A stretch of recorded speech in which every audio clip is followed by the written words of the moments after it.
নতুন সংবিধান প্রণয়নে অনেক সময় লাগবে, জুলাই সনদেই বেশি গুরুত্ব দেওয়া হচ্ছে বললেন আইন উপদেষ্টা।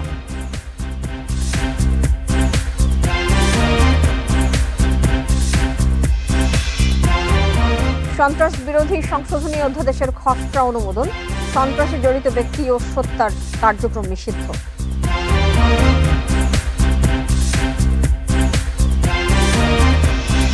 আওয়ামী লীগের কার্যক্রম নিষিদ্ধ করায় সন্তুষ্ট বিএনপি, দাবি পূরণ হয়েছে দলের, বিবৃতিতে মির্জা ফখরুল।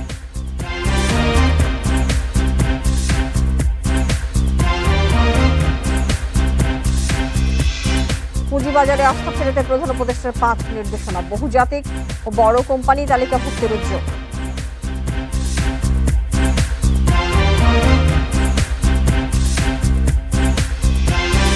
স্বাগত জানাচ্ছি বিরতির সংবাদ রাত 9টায় বাংলাদেশে।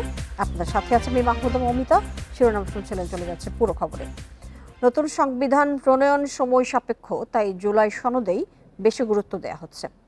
আইন উপদেষ্টা আসিফ নজরুল বলেন, প্রয়োজনে 72-এর সংবিধানকে ভিত্তি ধরে কাজ করা হবে। তবে এনসিপির আহ্বায়ক নাহিদ ইসলাম বলেছেন, নতুন সংবিধান ছাড়া নতুন বাংলাদেশ গড়ে তোলা অসম্ভব। রোববার রাজধানীর মাতৃভাষা ইনস্টিটিউটে এক আলোচনা সভায় তারা এসব কথা বলেন। গণ অভ্যুত্থানের মুখে 5 আগস্ট পতন হয় আওয়ামী লীগের। ডক্টর ইউনূসের নেতৃত্বে গঠিত হয় অন্তর্বর্তী সরকার। এরপর রাষ্ট্র মেরামতে সংবিধান, বিচার বিভাগ, নির্বাচন ব্যবস্থা সহ বেশ কিছু ক্ষেত্রে সংস্কারের উদ্যোগ নেওয়া হয়। তারই ধারাবাহিকতায় রাষ্ট্র ও সংবিধান সংস্কারে নাগরিক জোটের এই আলোচনা। অংশ নেন সরকারের গুরুত্বপূর্ণ ব্যক্তি, রাজনীতিবিদ ও বিশিষ্টজনেরা। সভায় আইন উপদেষ্টা বলেন, নতুন সংবিধান প্রণয়ন হতে অনেক সময় লাগবে। সব প্রশ্নের উত্তর সংবিধানে থাকে না, সুশাসনের জন্য ছোট ছোট আইনেরও প্রয়োজন।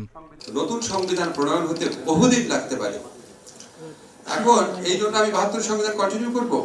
নতুন সংবিধান প্রণীত না হওয়া পর্যন্ত বর্তমান যে সংসদ থাকবে, যে সংসদটা সংবিধান পরিষদ সংসদ হিসেবে কাজ করবে, সে 72 সংবিধানের প্রয়োজনীয় অ্যামেন্ডমেন্টগুলো করে ফেলবে। তবে আবারও নতুন সংবিধান প্রণয়নের দাবি জানান নাহিদ ইসলাম। বলেন, বিগত সময় সংবিধান মানবাধিকার রক্ষা করতে ব্যর্থ হয়েছে। আমরা যদি নতুন সংবিধান তৈরি করতে না পারি, তাহলে আসলে এটাকে আর নতুন বাংলাদেশ বলার প্রয়োজন নেই। কারণ আমরা পুরনো বন্দোবস্তের, পুরনো সংবিধানে আস্থা রাখতেছি। আমরা বলতেছি যে সংবিধান রোগাক্রান্ত হয়ে গেছে, কিন্তু সেই রোগাক্রান্ত রোগীকে আমাকে আরো ইনজেকশন দিয়ে দিয়ে বাঁচিয়ে রাখতে হবে। কিন্তু আমার সামনে সুযোগ আছে যে এটাকে নতুন করে তৈরি করা। এ সময় ঐক্যমত্য কমিশনের সহসভাপতি আলী রিয়াজ মন্তব্য করেন, বিদ্যমান সংবিধানে প্রধানমন্ত্রীকে অসীম ক্ষমতা দেওয়া হয়েছে। এ কারণেই তৈরি হয় ফ্যাসিবাদ। একত্রে বসতে পারবে, সেখানে একটা ক্ষমতা, আপনি কিছুটা কমাতে চান, ভালো, একটা ফোরাম তৈরি করা দরকার, যেখানে আলোচনাগুলো করা যায়। রাষ্ট্রের স্বার্থ, জাতীয় স্বার্থ, সংস্কৃতিকে ট্রান্সলেট করবে এরকম একটা ফোরাম দরকার। সংসদে উচ্চকক্ষ সর্বোচ্চ 2 মেয়াদে প্রধানমন্ত্রী সহ সংবিধান সংস্কারের 7 প্রস্তাব এবং নির্বাচনের রোডম্যাপ ঘোষণার দাবি জানিয়েছেন নাগরিক কোয়ালিশন। আল আমিন হোসেন, ইন্ডিপেন্ডেন্ট নিউজ, ঢাকা। সন্ত্রাসী কার্যক্রমে জড়িত ব্যক্তি বা সত্তা এবং তাদের কর্মকাণ্ড নিষিদ্ধ করার বিধান যুক্ত করে সন্ত্রাস বিরোধী অধ্যাদেশ সংশোধন 2025-এর খসড়ার নীতিগত ও চূড়ান্ত অনুমোদন করেছে উপদেষ্টা পরিষদ। রোববার রাষ্ট্রীয় অতিথি ভবন যমুনায় প্রধান উপদেষ্টা অধ্যাপক মোহাম্মদ ইউনূসের সভাপতিত্বে অনুষ্ঠিত উপদেষ্টা পরিষদের এক বৈঠকে এই খসড়া অনুমোদন করে উপদেষ্টা পরিষদ।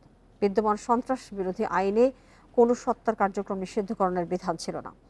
নতুন অধ্যাদেশে সত্তা বা সংগঠনের কার্যক্রম নিষিদ্ধ করা যাবে, প্রয়োজনীয় অভিযোজন করা এবং অনলাইন ও সামাজিক যোগাযোগ মাধ্যমে প্রচার নিষিদ্ধকরণের বিধান অন্তর্ভুক্ত করা হয়েছে। সোমবার সংশোধনীটি অধ্যাদেশ আকারে জারি করা হতে পারে।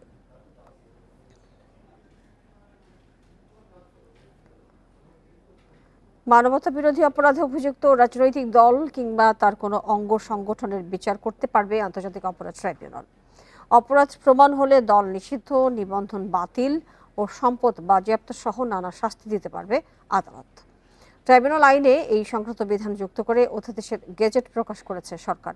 আইনে আগে থেকে বিচারের জন্য অর্গানাইজেশন কিংবা সংগঠন উল্লেখ থাকলেও এর ব্যাখ্যা ও শাস্তি নির্ধারণ ছিল না। ছাত্র জনতার আন্দোলনের মুখে আওয়ামী লীগকে বিচারের আওতায় আনতে রাষ্ট্রপতির অধ্যাদেশের মাধ্যমে এই আইনের সংশোধন করা হলো। সংশোধনীতে বলা হয়েছে, সংগঠন বলতে কোনো রাজনৈতিক দল বা তার সহযোগী কোনো সত্তা যদি মানবতা বিরোধী অপরাধে জড়িত বলে ট্রাইব্যুনালে প্রমাণ পায়, তাহলে ওই দল বা সংগঠনের কার্যক্রম স্থগিত বা নিষিদ্ধ করা, নিবন্ধন বা রেজিস্ট্রেশন বাতিল করতে পারবে এবং তাদের সম্পত্তি বাজেয়াপ্ত করতে পারবে। বাংলাদেশের প্রচলিত অন্যান্য আইনেও সংগঠনকে ব্যান করার বা সংগঠনের বিরুদ্ধে শাস্তি দেওয়ার বিধান আছে। তথাপিও আন্তর্জাতিক অপরাধ ট্রাইব্যুনালের মতো একটি ইন্টারন্যাশনাল স্ট্যান্ডার্ড আইন বা ট্রাইব্যুনালে একটি সংগঠন বা কোনো ব্যক্তির বিচার যদি সম্পন্ন হয়ে থাকে, সেটি হবে মানুষের জন্য অ্যাকসেপ্টেবল। আওয়ামী লীগের সাংগঠনিক কার্যক্রম বন্ধ রাখার সরকারি সিদ্ধান্তে আনন্দিত বিএনপি। আজ এক বিবৃতিতে একথা জানিয়েছেন দলটির মহাসচিব মির্জা ফখরুল ইসলাম আলমগীর।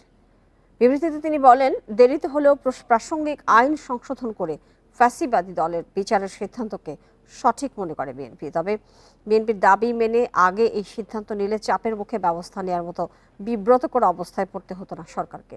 প্রধান উপদেষ্টার সাক্ষাতে লিখিত পত্রে গণহত্যা ও মানবতা বিরোধী অপরাধের দায়ে আওয়ামী লীগকে বিচারিক প্রক্রিয়ায় নিয়ে আসা ও তাদের সঙ্গে যুক্তদের বিচার দ্রুত করে রাজনীতির ময়দানকে জঞ্জাল মুক্ত করার দাবি জানিয়েছিল বিএনপি।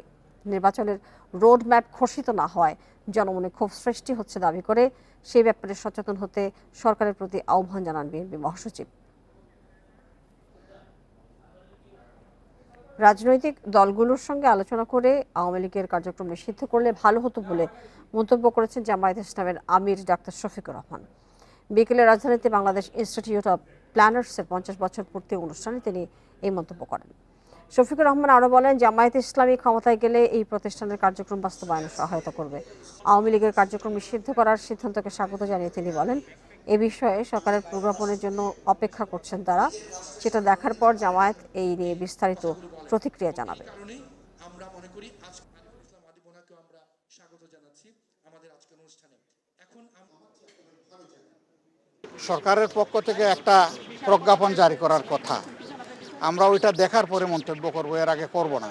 রাজনৈতিক অংশীজন যারা, তাদের সাথে আলোচনা করলে যেহেতু ম্যাটারটা একটা পলিটিক্যাল ম্যাটার, ভালো হতো, এটা আমরাও উপলব্ধি করি। এখন আমরা তো তাদের উপরে চাপাইয়ে দিতে পারি না। এটা তারা ভালো মনে করেছেন যে তাদের উপদেষ্টা পরিষদের বৈঠক করে তারা সেখান থেকে একটা ডিসিশন দিয়েছেন, ভালো হতো, নো ডাউট ভালো হতো অংশীজনের সাথে আলাপ করলে। তারপরেও যেটা হয়েছে, আগামীকাল কিভাবে আসে সেটা দেখার পরে আমরা গতিপথ নির্ধারণ করব ইনশাল্লাহ। নিষিদ্ধ হয়েছে আওয়ামী লীগ, এবার প্রশ্ন উঠেছে নিবন্ধন কি থাকবে?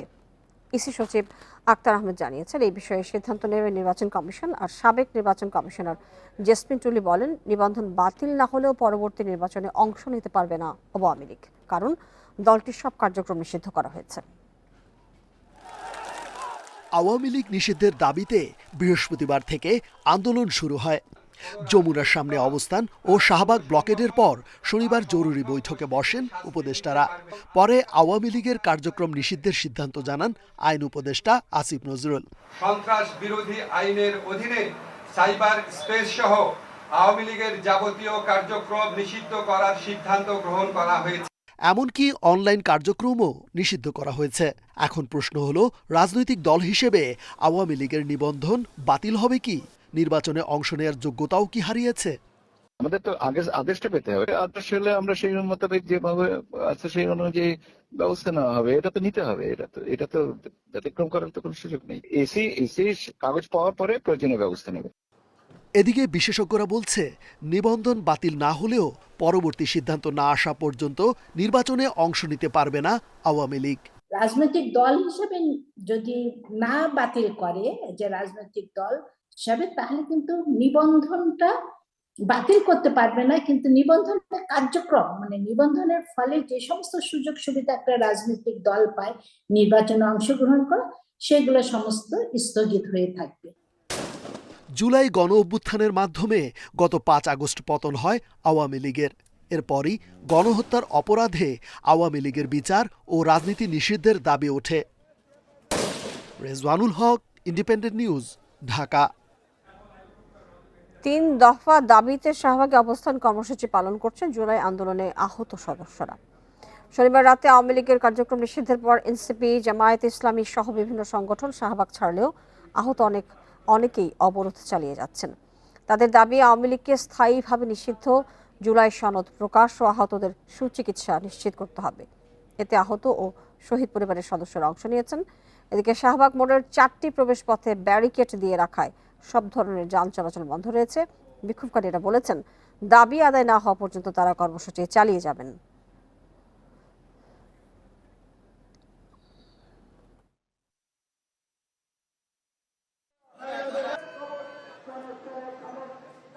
গত মার্চ মাসে আমাদেরকে সরকার আশ্বাস দেয় জুলাই ঘোষণাপত্র দিবে।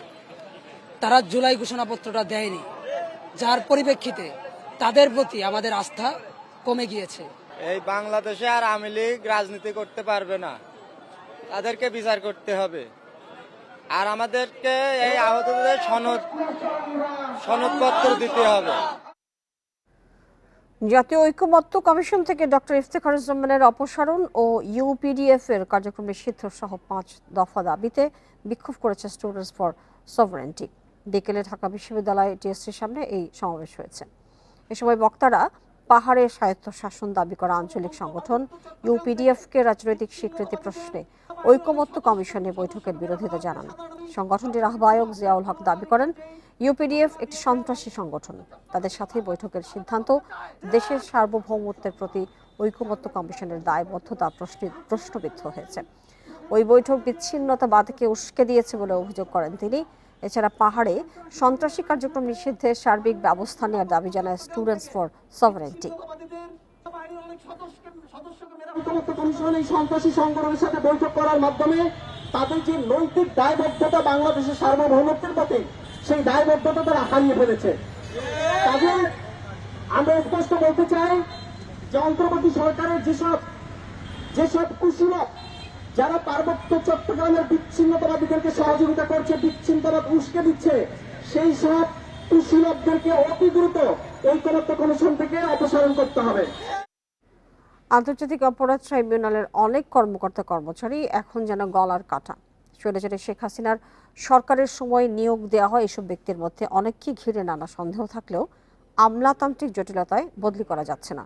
বাধ্য হয়ে তাদের রেখেই চালাতে হচ্ছে রাষ্ট্রের সবচেয়ে স্পর্শকাতর বিচার প্রক্রিয়া। জরুরি ভিত্তিতে কয়েকজনকে বদলি করা দরকার বলছে প্রসিকিউশন। আওয়ামী লীগ সরকারের পতনের পর গুরুত্বপূর্ণ অফিস আদালতে রদবদল হলেও ভিন্ন চিত্র আন্তর্জাতিক অপরাধ ট্রাইব্যুনালে। বিচারক থেকে প্রসিকিউশন টিম সম্পূর্ণ বদলে গেলেও রয়ে গেছেন আগের আমলের কর্মকর্তা কর্মচারীরা। যুদ্ধাপরাধের অভিযোগে জামাত ও বিএনপি নেতাদের বিচারের সময় এদের নিয়োগ দিয়েছিল আওয়ামী লীগ সরকার। এখনও ট্রাইব্যুনালের বিভিন্ন দায়িত্বে তাদের রেখেই চলছে ওই সরকারের গুরুত্বপূর্ণ ব্যক্তিদের বিচার কাজ। অথচ প্রসিকিউটররা জানান, নিরাপত্তার জন্য ওই কার্যালয়ের মালি থেকে কর্মকর্তা প্রত্যেকের দিকেই নজর রাখতে হয়। সম্প্রতি গ্রেপ্তারি পরোয়ানার তথ্য পাচারের ঘটনায় অনেকের প্রতি বেড়েছে সন্দেহ। তালিকাটা পাঠিয়েছি, সেটা অবশ্যই করা দরকার, কারণ সেখানে বেশ কয়েকজন কর্মচারীর নাম আছে যাদের পরিবর্তন সব ক্ষেত্রেই প্রয়োজন, দক্ষতার ক্ষেত্রেও প্রয়োজন, নিরাপত্তার ক্ষেত্রেও প্রয়োজন। বাধাটা অ্যাবসলিউটলি যেটাকে আমরা বলি আমলাতান্ত্রিক জটিলতা।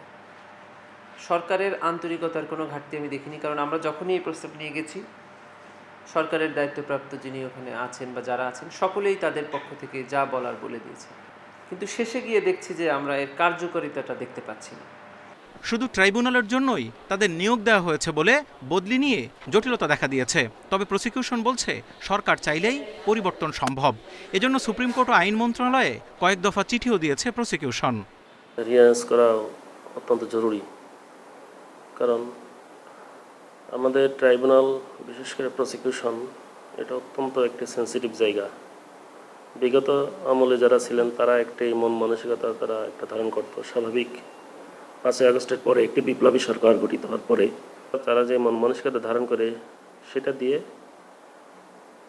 আমাদের মন মানসিকতার সঙ্গে অ্যাডজাস্ট হবে না। ট্রাইব্যুনালের প্রসিকিউশন অফিসে কাজ করছেন 30 জন কর্মকর্তা কর্মচারী।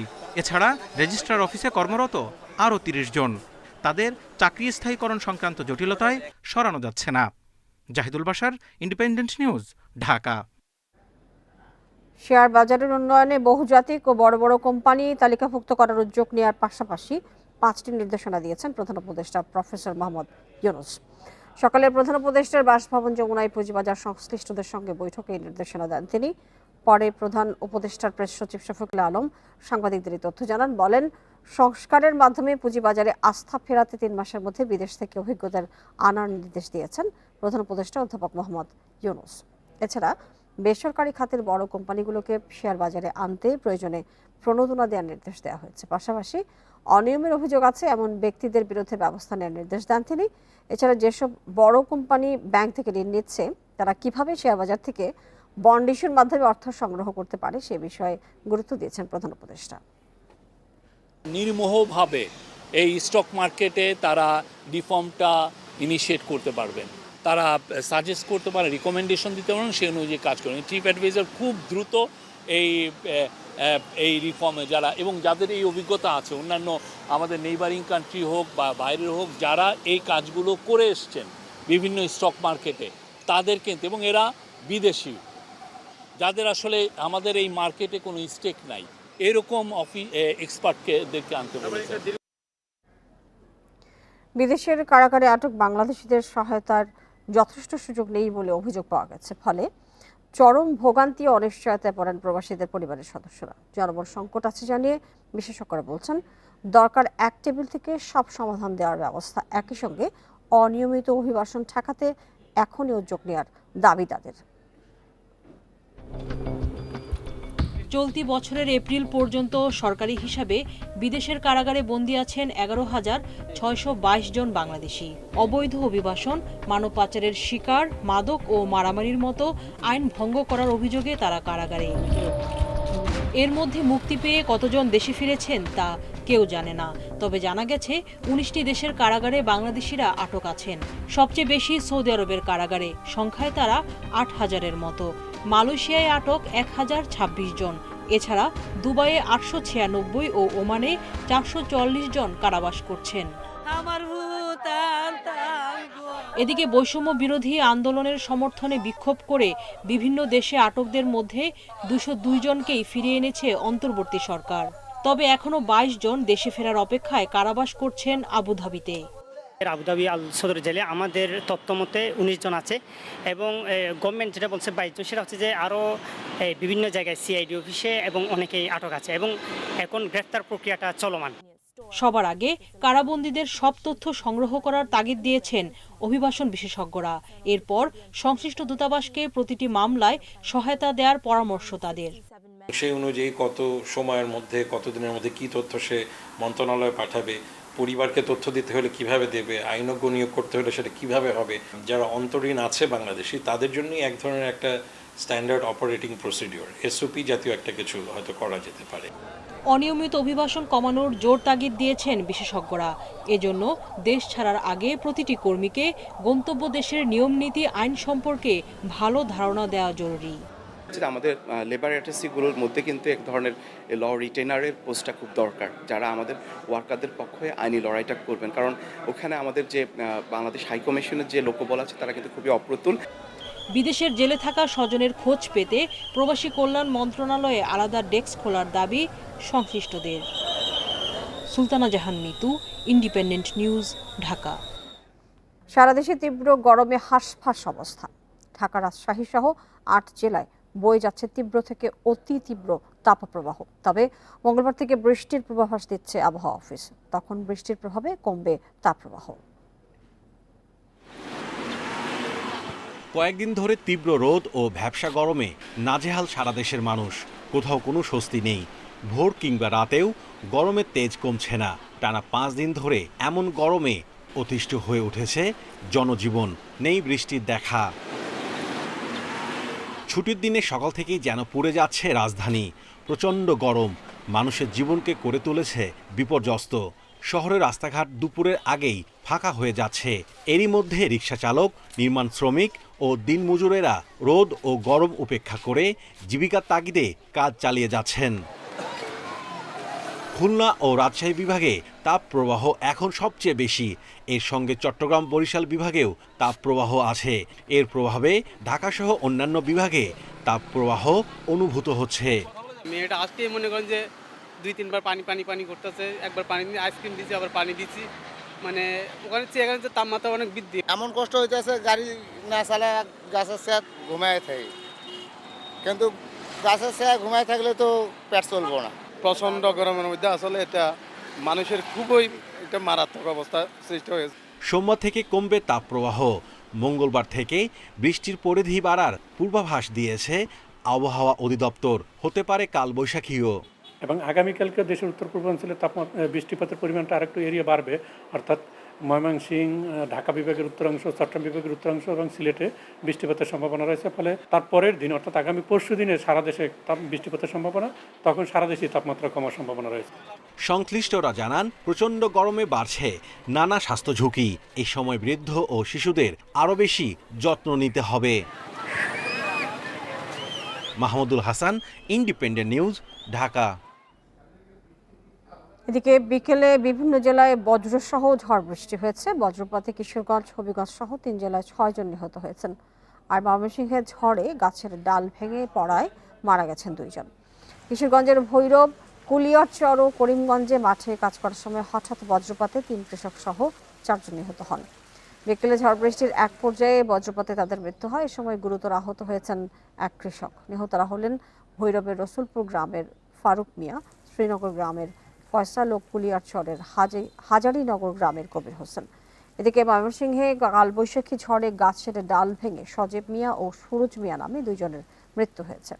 বিকেলে সদরের বাড়েরা ও মরাকুড়ি এলাকায় এই ঘটনা ঘটে। এছাড়া হবিগঞ্জে বজ্রপাতে রাজু মিয়া নামে এক যুবকের মৃত্যু হয়। এছাড়া শেরপুরের নালিতা বাড়িতে বজ্রপাতে ফকির উদ্দিন নামে এক কৃষি শ্রমিক নিহত হয়েছেন। এ সময় আহত হয়েছেন সজমুল নামে আরেক শ্রমিক।